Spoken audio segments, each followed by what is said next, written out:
이 주일 아침 하나님께서 우리에게 주신 말씀은 시편 73편 1절에서 6절과 에스겔서 25장 1절에서 7절의 말씀으로 내가 모를 줄 알았니 다 알고 있단다 라는 주제의 말씀으로 함께 말씀의 은혜 받기를 원합니다.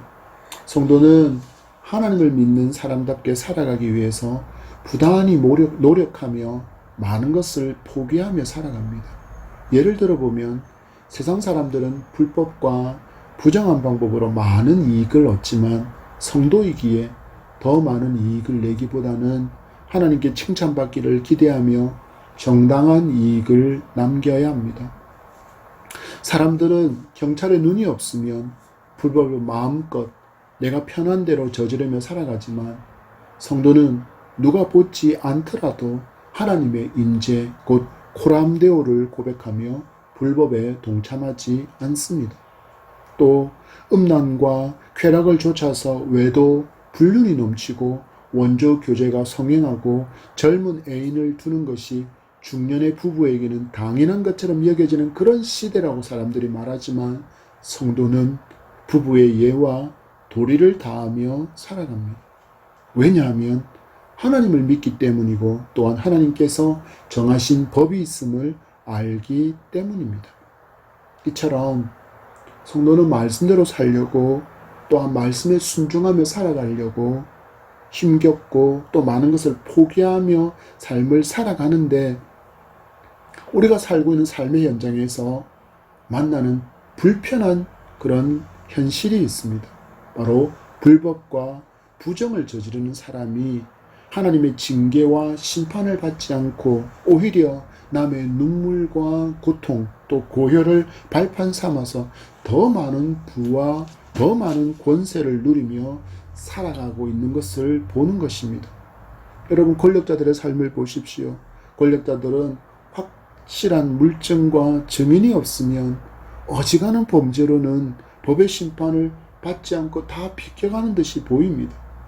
얼마나 많은 혐의로 조사를 받고 있는지, 그런데도 그런 사람이 천연덕스러운 표정으로 언론 앞에서 미소를 짓고 있는 모습을 보게 됩니다. 그래서 저는 개인적으로 기도할 때 하나님께서 저들의 수치와 부끄러움을 다 드러내 주셔서 수치와 부끄러움을 아는 인생이 되기를 위해서 기도합니다. 수치와 부끄러움을 아는 그런 사람이 위정자로 세워지기를 기도합니다. 어느 날 방송을 보니까 서울에 있는 한 골프장 사장이 한 달 동안에 카드 결제액만 무려 2억 원이 되는데 돈이 없다고 수백억에 이르는 그런 세금을 체납하고 그렇게 도망 다니고 있다는 것을 듣게 되었습니다. 그래서 이 사람이 한 달에 무려 2억 원이나 되는 그런 어마어마한 돈을 카드 결제하면서 호의호식하고 있는 것을 계속 추적하고 있던 그 세금 추적팀의 덜미가 잡혔는데 법망을 피하려고 직원 명의로 된 오피스텔에서 숨어 지내다가 거기서 호화롭게 살다가 세금 추적팀의 덜미가 잡혔습니다. 그래서 세금 추적팀이 그가 거주하고 있던 그 오피스텔에 들어가 보니 아주 커다란 금고가 있는데 그 금고를 열어보니 5만 원짜리가 그 금고를 가득히 채우고 있었는데 그 금액을 다 계산해 보니까 무려 현금으로 14억 원이나 되었습니다. 여러분 보십시오. 직장 생활을 하는 성도는 애누리 없이 매월 아예 세금이 다 정산된 후에 그 금액을 월급으로 받으며 힘겹게 살아가고 있지 않습니까? 하늘에서 돈다발이라도 뚝 떨어져서 돈 걱정 없이 살았으면 좋겠다라는 그런 마음으로 복권방을 방문할 때도 있지 않습니까? 왜 하나님은 이런 불합리한 시대에 침묵하시는 것처럼 생각이 들까요? 믿음으로 살려고 몸부림치는 내게도 침묵하시는 것 같고 불법을 저지르는 그리고 떵떵거리며 살아가는 저 사람들에게도 침묵하시는 것처럼 보입니다. 이런 불편한 마음을 이 시대를 살아가는 우리만 갖고 있었던 것이 아닌 것 같습니다. 수천 년 전에도 이런 불편한 상황을 보면서 속앓이하는 성경의 인물을 만나보려고 합니다.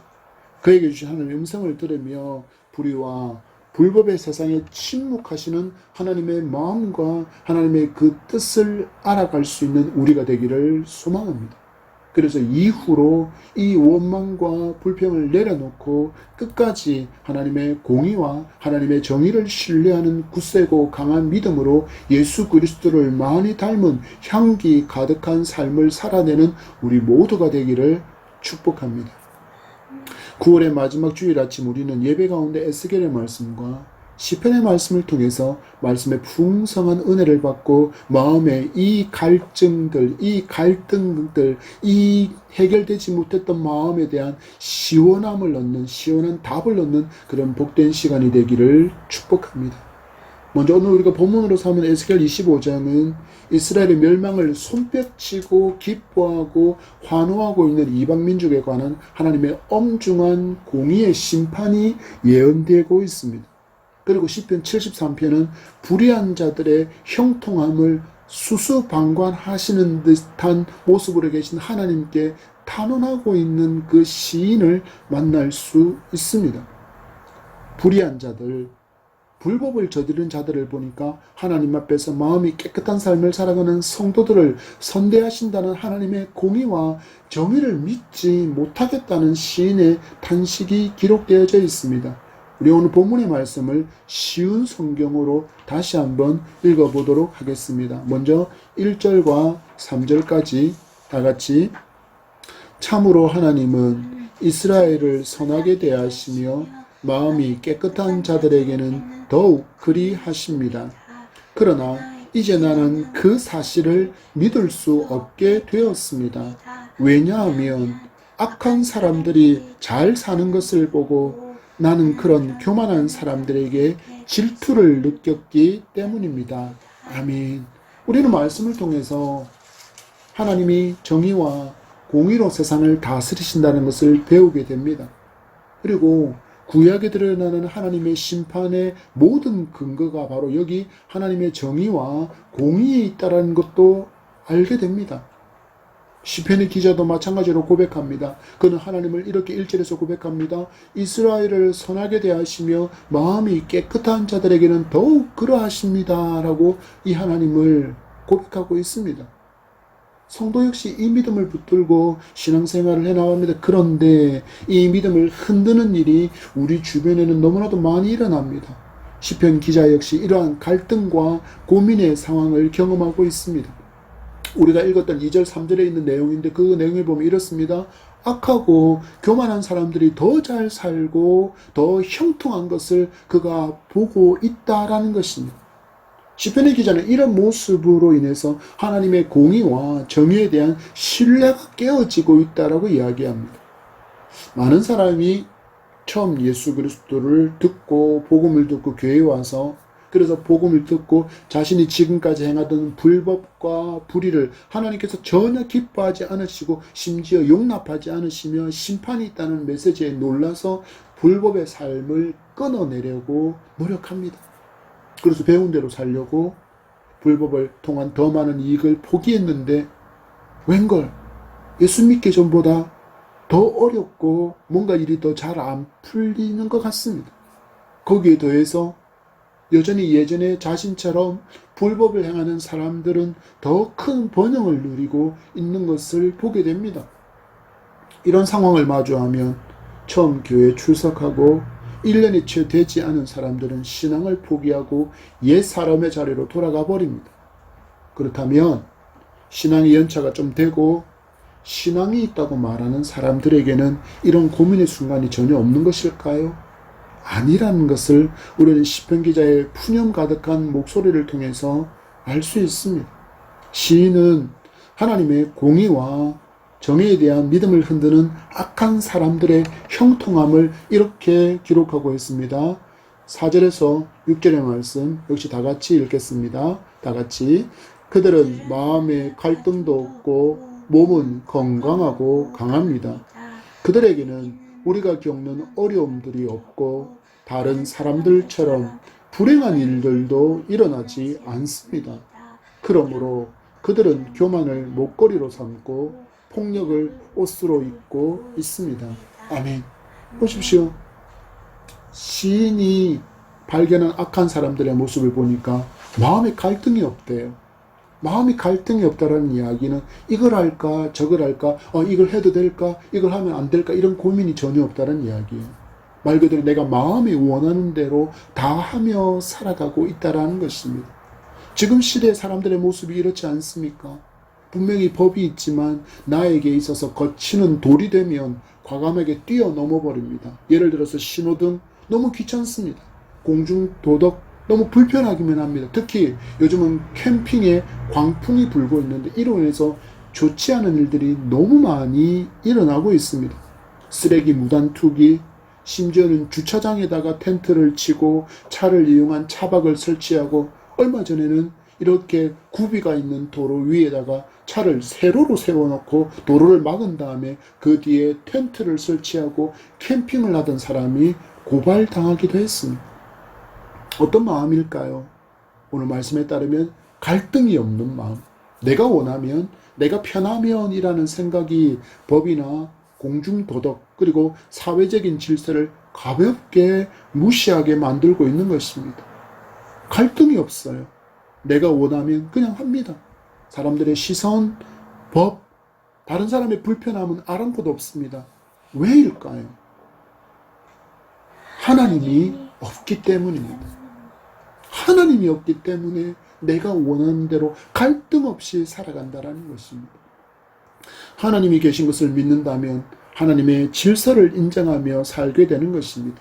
그래서 예수님을 잘 믿는 사람은 정말 멋진 사람이 되는데 그 인격적인 성숙이 예수님을 닮음으로 예수님을 모르는 사람들의 성숙의 차원을 훨씬 뛰어넘는 그런 수준의 이런 삶을 살아갑니다. 이런 예수 닮은 좋은 인격으로 향기가 가득한 여러분의 믿음의 삶이 되기를 축복합니다. 이처럼 이걸 해도 될까? 하나님이 기뻐하실까? 갈등하고 자기를 금하고 멈추어 세우는 이런 성도의 수고와 애씀과는 달리 악한 이들의 삶을 보니 자신들이 원하는 대로 사는데 성도들이 겪는 어려움이 없어 보인다라는 것입니다. 심지어 불행도 그들을 비껴가는 것 같다라고 표현하고 있습니다. 그래서 그들은 신이라는 존재를 우습게 여기며 뭐라고 표현했습니까? 교만을 목걸이로 삼고 폭력을 옷으로 입고 살아가는 모습을 시인이 보았다라는 것입니다.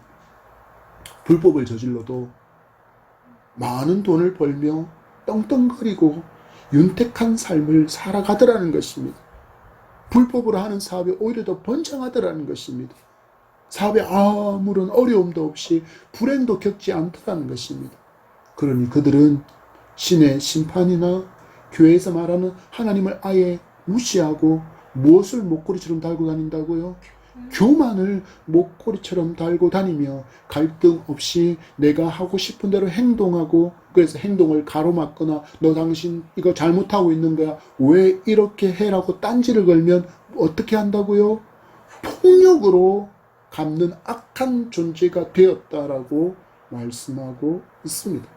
시인은 이런 모습 때문에 이런 모습을 보는 것이 너무 힘들고 고통스러워서 갈등을 겪으며 살고 있다라는 것을 이어지는 16절의 말씀이 기록하고 있습니다. 이 시대가 가진 가치관을 이렇게 표현해 보면 어떨까 싶습니다. 돈이면 다 된다. 돈만 있으면 된다. 돈이 벼슬이고 돈이 계급이다.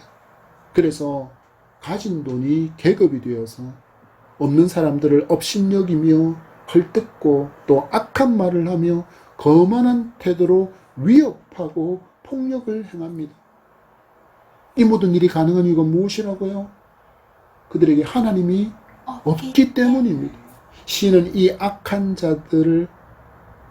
사람들을 고발하고 있는 항목들을 한번 살펴보도록 하겠습니다. 9절에서부터 12절까지의 말씀입니다. 다 같이 시작. 입으로는 하늘을 대적하고 혀로는 땅을 두루다니며 악한 말을 내뱉습니다. 하나님의 백성들도 그들을 따르는 무리와 한편이 되어 물을 들이키면서 하나님이 어떻게 알겠는가?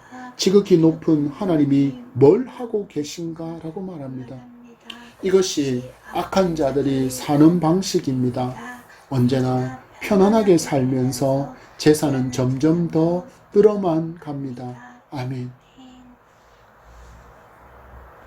이 악한 교만한 자들은 시인은 고백하기를 하늘을 대적하는 자, 땅으로 다니며 악한 말을 뱉는 자, 그러면서 하나님이 누구야? 하나님이 있어도 하나님은 이런 데 전혀 관심이 없어 라고 말하며 살아간다라고 이야기합니다. 여러분, 이런 말에 속지 말기를 바랍니다. 이대로 말합니다. 아무리 불법을 저질러도 더 많은 돈을 벌 수 있다면 전혀 문제될 것 없어. 그런데 여러분, 우리 말씀을 보십시오. 발생 커다란 문제가 있습니다. 누가 이들의 외침에 동참하고 있습니까? 하나님의 백성들도 동참하고 있다라고 이야기합니다. 10절의 말씀을 다시 보십시오. 하나님의 백성들도 그들을 따르는 무리와 한편이 되어 뭘 한다고요? 물을 들이켜 마시고 있다고 이야기합니다. 그들과 함께 지금 물 마시고 있다는 이야기입니다. 그들과 같은 편에 서 있다는 이야기입니다. 하나님의 백성들이 동참하고 있습니다. 여러분, 이것을 우리는 세속화라고 부릅니다. 돈이면 다 된다. 교회 안에서도 이 사상이, 이 가치관이 그대로 통용되고 있습니다. 여러분, 목회자가 이런 가치관에 물들면 성도가 도대체 뭘로 보일까요? 헌금을 내는 사람, 돈으로 보이지는 않을까요?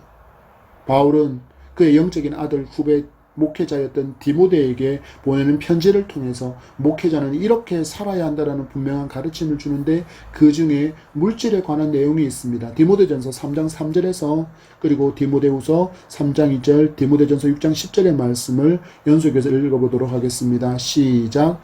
술을 즐기지 아니하며 구타하지 아니하며 오직 관용하며 다투지 아니하며 돈을 사랑하지 아니하며 돈을 사랑함이 일만 악의 뿌리가 되나니 이것을 탐내는 자들은 미혹을 받아 믿음에서 떠나 많은 근심으로써 자기를 찔렀도다.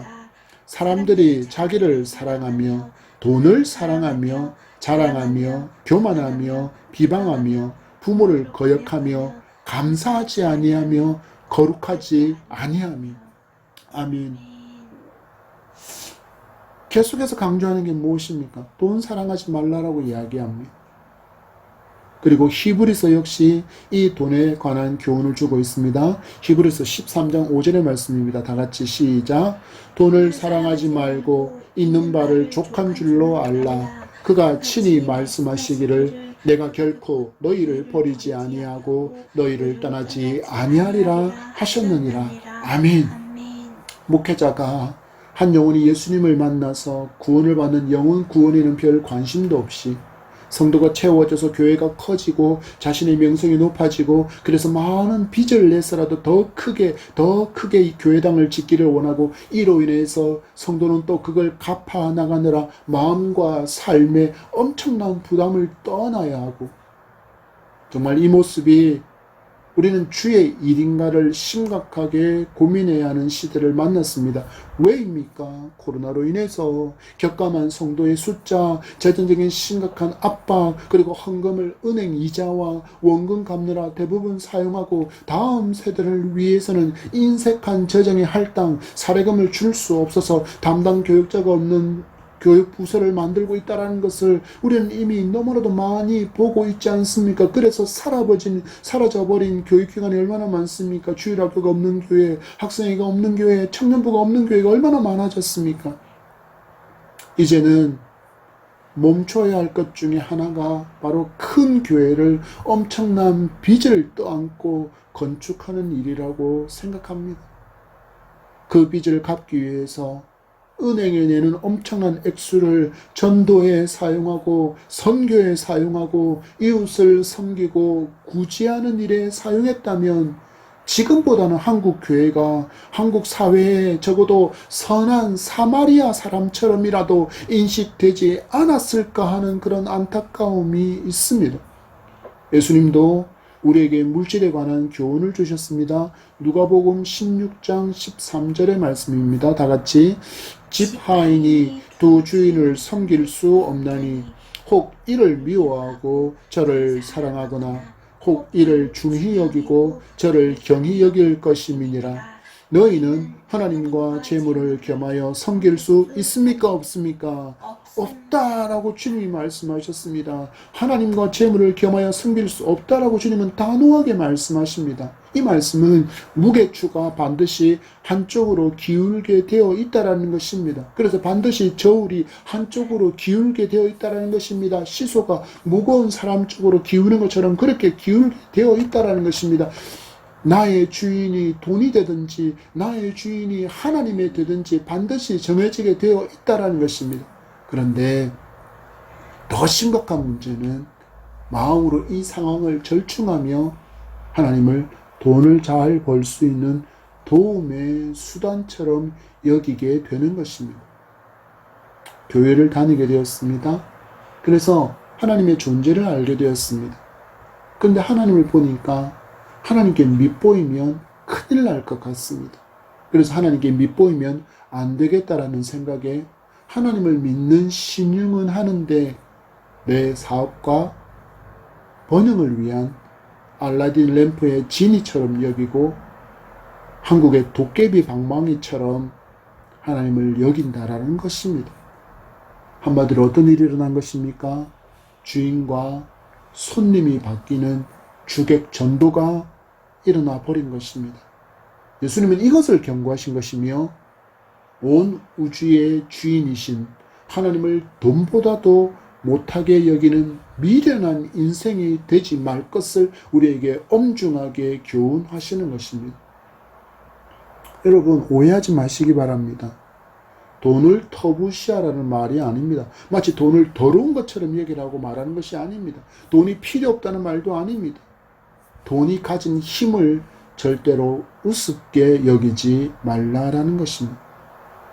돈이 성도를 삼키게 되면 결국 교회가 돈으로만 돌아가는 줄 오해하는 교만이 생기게 됩니다. 그러면 어떤 일이 일어날까요? 헌금을 많이 하는 사람이 교회에서 큰 소리 칩니다.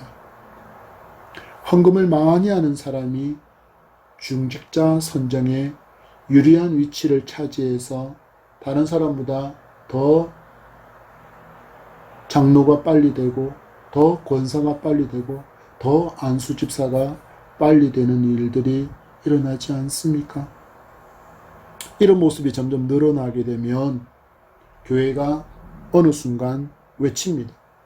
하나님도 돈이 있어야 일하시지. 그래서 헌금하는 거 아니야? 교만의 절정에 달하는 세속화의 모습이 교회가 돈이 많아야 주의 일을 할 수 있다는 외침입니다. 이 모습이 시인이 발견한 세속화되어 버린 선민 이스라엘의 모습이었습니다. 그래서 시인이 고민합니다. 믿음으로 오직 하나님을 신뢰하며 하나님의 인도하심을 따르는 믿음의 삶이 무슨 소용이 있습니까? 내가 하나님 무엇 때문에 마음을 정결케 하려고 이렇게 애쓰며 살았고 죄를 짓지 않으려고 그렇게 몸부림치며 살았던 그 모든 삶이 성실하게 살려고 그렇게 갈등했던 그 삶이 도대체 무엇입니까? 라고 그렇게 하나님께 항변하고 있습니다. 우리도 이런 갈등과 고민을 하게 될 때가 있습니다. 그래서 시인처럼 고민하고 하나님의 정의와 하나님의 공의는 어디에 있는가? 더 나아가 하나님이 정말 계신가라고 묻는 순간을 맞이할 수 있습니다. 이단 종파 중에 이신론자들이 말하는 것처럼 창조한 후에 하나님은 발짝만 이렇게 끼고서는 인간사에 대해서 수수방관하고 계신 것은 아닌가라고 의심의 꼬리가 더해집니다. 그런데 이렇게만 있으면 좋겠는데 여기에 대해서 교만한 자들이 성도를 심지어 조롱하기까지 합니다. 이런 미련하고 어리석은 자들, 돈이 최고인 세상에서 무슨 정직함이냐? 그러니 가난하게 살지 그러니 니네들의 꼴을 봐라. 그저 그렇고 그런 인생을 살고 있지 않느냐. 그런데 나를 봐. 이렇게 빛이 번쩍거리는 황금이 온 몸에 휘감고 살지 않느냐. 너희들 부럽지 않느냐. 이처럼 힘들고 고민스러운 문제와 조롱에 대한 명쾌한 답을 하나님께서 시인에게 드디어 주십니다. 17절의 말씀입니다. 시편 73편 17절의 말씀 같이 읽겠습니다. 다 같이. 하나님의 성소에 들어갈 때야 그들의 종말을 내가 깨달았나이다. 아멘. 고민하고 또 고민하고 고민했던 그 시인이 정답을 어디서 발견했다라고 표현합니까? 하나님의 성소에 들어갈 때, 곧 바른 진리를 선포하는 교회가 아니고는 이 갈등에 대한 분명한 답을 줄 수 있는 곳이 없다라는 것입니다. 그리고 이 갈등에 대한 하나님의 대답이 무엇입니까? 바로 종말이 바로 하나님의 대답이라는 것입니다. 하나님은 모든 인간에게 개인적인 종말 곧 죽음을 준비시켜 두셨습니다. 그때가 언제인지 누구도 알 수 없습니다. 그리고 역사적인 종말 곧 예수님의 재림과 심판의 시간을 예비해 두시고 정의와 공의로 반드시 심판하실 것입니다. 신앙생활을 하면서 성도가 반드시 인정해야 할 것이 있습니다. 한계를 가진 우리 인간은 한계가 없으신 무한하신 하나님을 결코 다 이해할 수 없다라는 것입니다. 그럴 능력이 전혀 없다라는 사실을 성도는 반드시 인정해야 합니다. 그래서 성도는 하나님의 선하심과 정의와 공의의 하나님이심을 굳게 믿고 믿음의 반석에 뿌리를 깊게 내려야 이런 세상의 부조리한 일들로 불합리한 일들로 인해서 의심하고 요동하지 않을 수 있습니다. 세상이 우리를 향해서 조롱하고 불의와 불법이 마치 진리인 것처럼 포장된 시대이며 정말 하나님이 계신가라고 의심하게 만드는 시대이지만 하나님은 말씀으로 우리를 위로하십니다. 시편 42편 5절의 말씀입니다. 다 같이 내 영혼아 내가 어찌하여 낙심하며 어찌하여 내 속에서 불안해하는가. 너는 하나님께 소망을 두라. 그가 나타나 도우심으로 말미암아 내가 여전히 찬송하리로다. 아멘. 이처럼 말씀으로 위로하시는 하나님은 말로만 끝내지 않습니다. 반드시 그 위로와 모든 것들을 행동으로 옮기시는 하나님이십니다. 이스라엘이 하나님께 불순종하여 바벨론으로 멸망당하고 포로로 끌려가는 모습을 보고 주변의 많은 나라가 손뼉치고 조소하며 또한 좋아할 때 하나님께서 그들을 다 보고 계셨습니다. 그리고 그들의 악한 행위에 관한 심판을 선언하시는 말씀이 에스겔서 25장의 말씀이고 특별히 암몬 족속에게 행하실 심판의 예언이 25장 3절에서 7절까지의 말씀입니다. 긴 말씀이지만 다 같이 읽겠습니다. 다 같이. 너는 암몬 족속에게 이르기를 너희는 주 여호와의 말씀을 들을지어다. 주 여호와께서 이같이 말씀하셨느니라. 내 성소가 더럽힘을 받을 때 내가 그것에 관하여 이스라엘 땅이 황폐할 때 내가 그것에 관하여 유다 족속이 사로잡힐 때 내가 그들에 대하여 이르기를 아하 좋다 하였도다. 그러므로 내가 너를 동방 사람에게 기업으로 넘겨주리니 그들이 내 가운데서 진을 치며 내 가운데 그 거처를 베풀며 내 열매를 먹으며 내 젖을 마실지라. 내가 랍바를 낙타의 우리로 만들며 암몬 족속의 땅을 양떼가 눕는 곳으로 삼은즉 내가 주 여호와인 줄 너희가 알리라. 주 여호와께서 이같이 말씀하셨느니라. 내가 이스라엘 땅에 대하여 손뼉을 치며 발을 구르며 마음을 다하여 멸시하며 즐거워하였나니 그런즉 내가 손을 내 위에 펴서 너를 다른 민족에게 넘겨주어 노략을 당하게 하며 너를 만민 중에서 끊어버리며 너를 여러 나라 가운데에서 패망하게 하여 멸하리니 내가 주 여호와인 줄 너희가 알리라 하셨다 하라. 아멘. 비록 하나님께서 이스라엘을 그 불순종의 죄로 인해서 심판하시지만 하나님은 당신의 백성을 아주 버리지 않습니다. 남은 자와 그루터기를 남겨두셔서 정하신 70년의 시간이 채워지면 반드시 그들을 다시 회복시키실 것을 예레미야를 통해서 약속하셨습니다. 그런데 이방 나라들은 오해했습니다. 이스라엘이 완전히 하나님께 버림을 받았고 완전히 멸망해서 역사에서 완전히 사라질 것이라고 그들은 여기며 조롱했습니다. 그렇지 않아도 하나님의 심판을 받아서 몸도 찢겼고 마음도 갈기갈기 찢어져 쓰라리고 아픈 몸을 이끌고 포로의 길을 걸어가는데 그 뒤편에서 외치는 암몬 족속의 음성이 들립니다. 아하, 잘 되었다, 좋구나, 쌤통이다. 마치 찢어진 상처에 소금을 치는 것처럼 눈물 나게 만드는 이 암몬 족속의 목소리가 포로기를 가고 있는 이스라엘 뒤편에서 들린 것입니다. 믿음의 길을 가는 우리 뒤편에서도 이런 목소리가 들릴 때가 있지 않습니까? 어리석은 자들, 이 좋은 가을날에 저 교회에 틀어박혀서 있는지도 없는지도 모르는 하나님 섬긴다고, 예배한다고, 찬양한다고, 11조며 감사헌금이며 건축헌금이며 선교헌금이며 구제헌금이며 전도헌금이며 이런저런 명목으로 돈 다 갖다 바치는 저 미련하고 어리석은 사람들. 그때 시편 기자가 성전으로 하나님께 나간 것처럼 우리도 교회로 말씀 앞으로 나가게 되기를 소망합니다. 그러면 하나님께서 여전히 우리를 사랑하고 계심을, 여전히 우리를 향하여서 뜨겁고 놀라운 관심을 갖고 계심을 음성으로 들려주실 것입니다.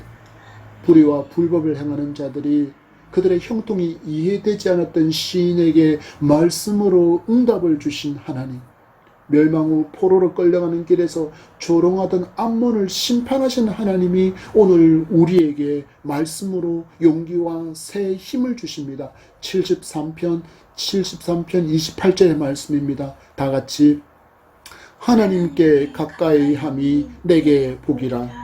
내가 주 여호와를 나의 피난처로 삼아 주의 모든 행적을 전파하리이다. 아멘. 여러분, 난리와 난리의 소문이 더 커지고 넓어지고 잦아지고 있는 시대입니다. 하나님께 딱 붙어서 떨어지지 않는 복 있는 성도가 되기를 축복합니다.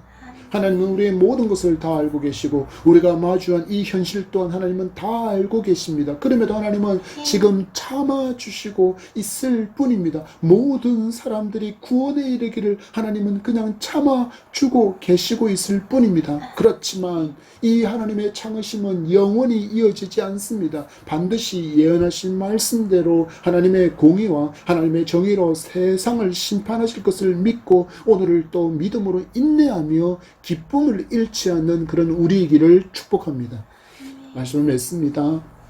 하나님은 우리를 주목하시고 우리가 고민하고 답답해하는 부분을 말씀으로 채워주시고 응답하십니다. 그래서 성도는 말씀으로 답을 찾는 삶을 살아야 하고 이 말씀이 그러한가 하여 깊이 상고하고 묵상하는 삶을 살 때 우리는 하나님과 깊은 교제, 사귐이 있는 신앙생활을 할 수 있습니다. 그러면 어느새 나도 모르게 물들어 있는 세속의 가치관을 다 끊어내고 하나님의 법에 따른 삶을 기쁨으로 살아갈 수 있습니다. 우리의 눈에는 불법을 행하는 자들의 형통이 전혀 이해되지 않고 부당하게 보인다고 해도 성도는 이 모든 것을 하나님께서 다 보고 계시고 듣고 계시며 알고 있다는 것을 믿어야 합니다. 그리고 시인처럼 여호와를 가까이 하면 이 종말의 의미를 알 수 있게 됩니다. 악인들에게는 멸망의 심판인 종말의 시간이 예수 그리스도의 구속의 은총으로 말미암아 성도된 우리에게는 영생으로 들어가는 최종 관문이 되는 축제의 자리라는 것을 믿게 됩니다. 하나님을 알지 못하고 하나님을 믿지 못하는 죄의 종들에게는 정말 죽음이 두려운 단어일지 몰라도 의의 종된 우리에게는, 성도에게는 정말 죽음은 하나님과 영원토록 함께 살아가는 시간의 시작이고, 그토록 보기를 원했던 주님의 얼굴을 직접 뵙는 날이며, 그리고 먼저 하나님의 품에 안긴 사랑하는 사람들과 재해의 기쁨을 가질 수 있는 시간임을 믿으시기 바랍니다. 오늘 우리 한 발 더 하나님께 다가섭시다.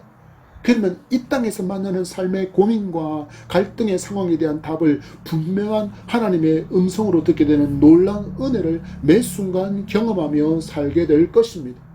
지식적인 신앙으로 그치는 것이 아니라 경험되어진 산 신앙으로 한 주간 하나님을 더 가까이 하는 복된 성도로 살아가는 우리 모두가 되기를 축복합니다.